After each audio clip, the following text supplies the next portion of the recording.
वह क्लास की सबसे अनोखी लड़की है। वो एक हाथ से बास्केटबॉल पकड़ सकती है, पानी के नीचे 10 मिनट तक सांस रोक सकती है। वो आसानी से किसी लड़के को पलट भी सकती है। उसके ड्राइंग्स ऐसे लगते हैं जैसे कॉपी की गई हो। ये जबरदस्त टैलेंट्स उसे स्कूल में बहुत पॉपुलर बनाते हैं। लेकिन सिर्फ एक लड़की जो सच जानती है, ये प्रतिभावान लड़की असल में उसकी अपनी मम्मी की बनाई हुई एक रोबोट है। उसका नाम चेयन है। उसकी मम्मी ने उसे एक सवाल का जवाब देने के लिए डिजाइन किया था, क्या आर्टिफिशियल इंटेलिजेंस इंसानी समाज में घुल मिल सकता है? इसलिए चेयन अपनी पहले ही दिन चेयन सीधे वू के पास जाकर बोली, क्या अब तुम खुश हो? वू के कुछ समझने से पहले ही चेयन अचानक गाने लगी। सब हैरान रह गए, लेकिन एक लड़का मावा तुरंत ही उसे पसंद करने लगा। वो ने जल्दी से चेयन को अलग ले जाकर कहा, तुम्हें सामान्य बनना होगा।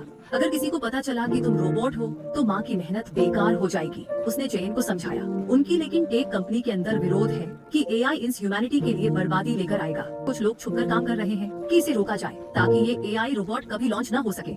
इसलिए चेयन का स्कूल में परफॉर्मेंस उसकी माँ की पूरी करियर पर असर डालता है। लेकिन चेयन इस बात को समझ नहीं पाती कि ये कितना बड़ा मामला है। वो बस बार बार वो से पूछती रहती है कि क्या वो खुश है, और वो को खुश करने के लिए चेयन कुछ अजीब सी बातें करती है। वो स्कूल के ब्रॉडकास्ट सिस्टम को हैक कर देती है और खुशियों के बारे में गाने गाती है। वो चाहती है कि वो संगीत के जरिए खुशी महसूस करे। चेयन की आवाज बेहद खूबसूरत है। जल्दी ही पूरे स्कूल की नजरें उसी पर टिक जाती है और ज्यादा उत्साहित होकर वो खेल के मैदान तक दौड़ती है प्रदर्शन करने। वो डरी हुई है। उसे अपनी मम्मी द्वारा बनाई गई खास फोन का इस्तेमाल करना पड़ता है, एक सिस्टम कमांड देकर चेन को बंद करने के लिए। लेकिन जैसे ही चेन बंद होती है, उसके पेट के अंदर रखे डिस्क बाहर दिखने लगते हैं। वो के दोस्त सच जान जाते हैं और उसके राज को राज रखने का वादा करते हैं। लेकिन मावा टूट चुका है। जिसे वो लड़की पसंद करता था, वो बस एक मशीन है। मशीन के सामने सब घबरा रहे थे, लेकिन योसी नाम का एक लड़का पूरी तरह शांत था। वो तो एआई की ताकत की तारीफ भी करता रहा। योसी हमेशा वो के साथ रहता है। उसे प्रोग्रामिंग का अच्छा खासा ज्ञान है। जब वह 8 साल का था, तब उसने खुद अपने स्मार्ट खिलौने को मॉडिफाई किया था। वह अपना फोन चेन से कनेक्ट करता है और उसे जल्दी से रिबूट कर देता है। स्कूल के बाद टेक कंपनी के लोग चेन को लेकर चले जाते हैं। वो चिंता से देखती रहती है। वो डरती है कि चेन फिर कंट्रोल ना खो दे